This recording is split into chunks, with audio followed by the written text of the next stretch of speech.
Attorney General Denise George filed a lawsuit against J.P. Morgan,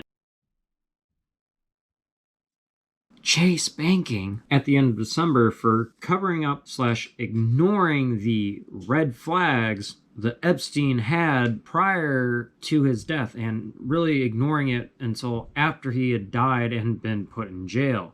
They did what to her because of this? And also, isn't it weird that Joe Biden happened to be in the Virgin Islands at this point in time? Wait, isn't that where Attorney General Denise does her job at?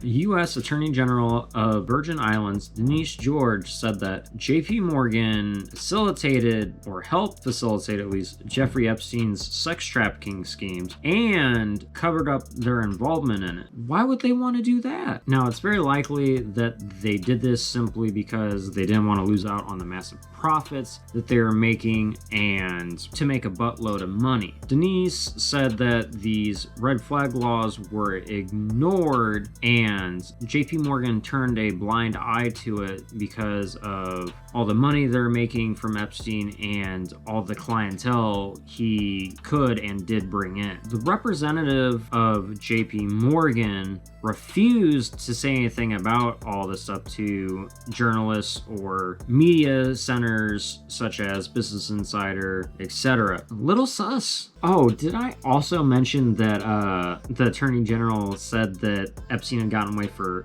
over a decade plus because of all this stuff going on? Hard to deny the fact that Epstein would be able to get away with all this shit for over a decade without some form of help or turning a blind eye by any number of financial institutions. Now, according to Business Insider and The Hill, Denise was actually fired because this was the final straw, quote unquote. Shouldn't that be taken seriously and investigated, not just shot down? In addition to, the Attorney General of a whole nation or small country being fired? Kind of suggests that something's amiss, doesn't it? Now, this could significantly fuck up the revenue of this company if any sort of word of this got out, especially if, a lot of people found out it was actually true. Kind of would really mess up stuff for them, and not to mention a lot of associates that might be connected to JP Morgan and Epstein. So,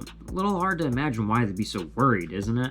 Gotta put that there old fire out before it causes any more problems. Otherwise, we'd be losing all of our loot. So when it comes to the investigations of Epstein, Ghislaine, etc. individually, it's fine. Or rather, you get a decent coverage about what's all going on and for the victims and all that stuff. Mind you, there's not as much media coverage as there should be, I'd argue. But when it comes to investigating the finances of Jeffrey Epstein and his sex trafficking, and those who helped fund it, not really all good or okay to do at all. You know what else is really fucked up? The fact that you guys haven't smashed that like button or hit the subscribe button yet. All joking aside, it really does help me whenever you guys do this, and it also helps us to get further up in that YouTube algorithm to let people know that it's okay to think independently and question these systems that we live in addition to, getting information like this out there to them. But with that being said though, let's go ahead and hop right back on into the video. Now, some of you guys might remember this. I didn't find out about it until I started doing research for this video, but back when Deutsche Bank was being investigated for helping potentially fund Jeffrey Epstein's sex trafficking ring, this happened.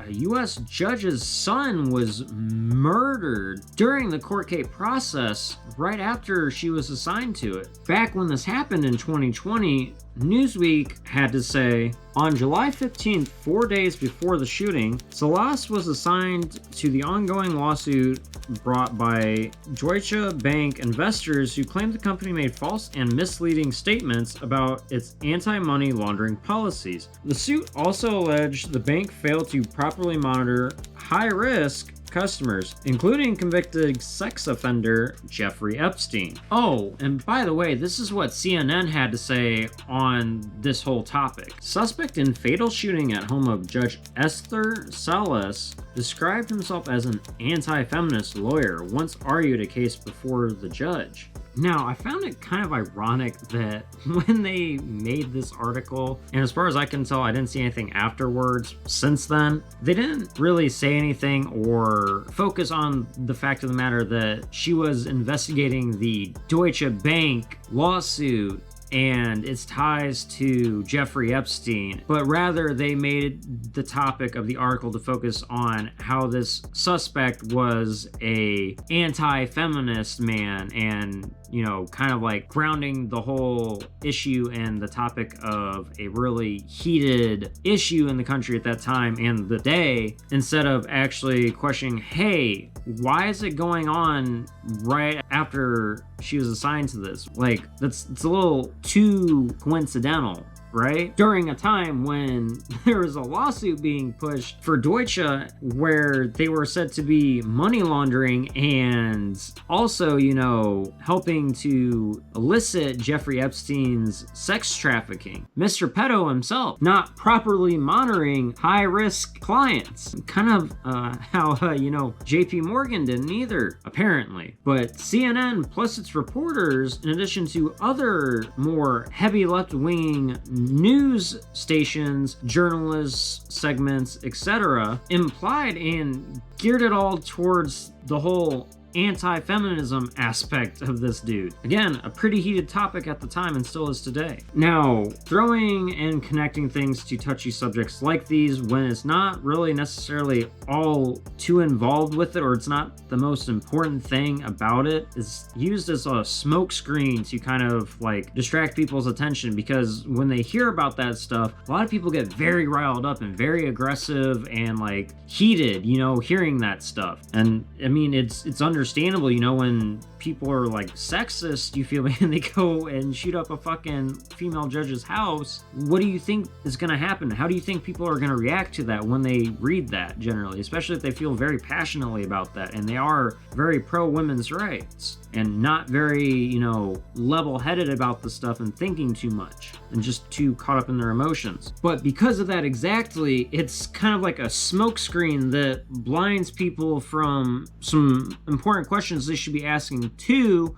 and thinking very cumulatively and like a detective, or like you should when you're questioning these things with how interconnected and complicated they are. We should have and still need to ask, is this connected to an attempt to cover up / squash anything on the financial side of Epstein's trafficking?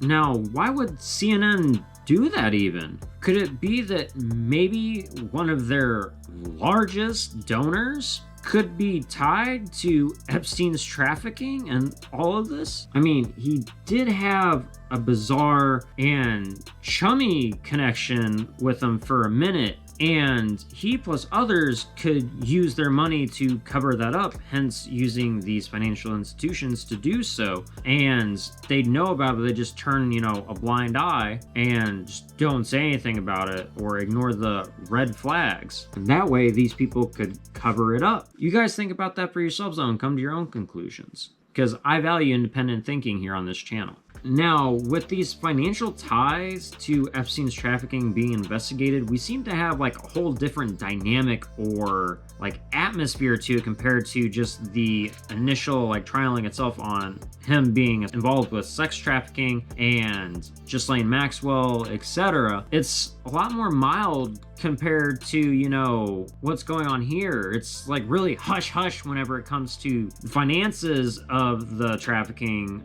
being investigated. But when it comes to victims and Epstein and Ghislaine Maxwell and all that normal court process being investigated, with the victims being investigated, it's a lot more public and getting news coverage, not really being censored out sort of or pushed down. Now again, why did the US Attorney General of the Virgin Islands get fired for filing a lawsuit against JP Morgan saying that they were, ignoring high-risk activities going on within their banking institution and arguably violating these red flag laws connected to Epstein? Just like how, it was done with Deutsche Bank, apparently. Like, why did she need to be fired? She arguably is doing her job like she should be. So what does that really say about who fired her? And why is it all being so hush-hush? Like, it's some cause for concern there. Now, you won't see this over the mainstream media, but it's definitely something that needs to be questioned, because that suggests there's something going on that they don't want getting out, and it involves the financial institutions and a lot of other people in the government, potentially, etc., that do business with those banks and all this other stuff. A lot of people that are pretty corrupt already. Not to mention the media's involvement for not covering this stuff and kind of, distracting people or putting a smokescreen over them with hot topics at the time to tie in what's going on, so they're distracted with the hot topic instead of, what really should be questioned more, I believe. It's just kind of messed up. But that's enough about what I think. What do you guys think, though? My adoring tribe members, my new viewers, etc. Let me know in the comments section down below. I'd love to hear what you guys have to think on this stuff. Now, if you guys did make it to the end of this video,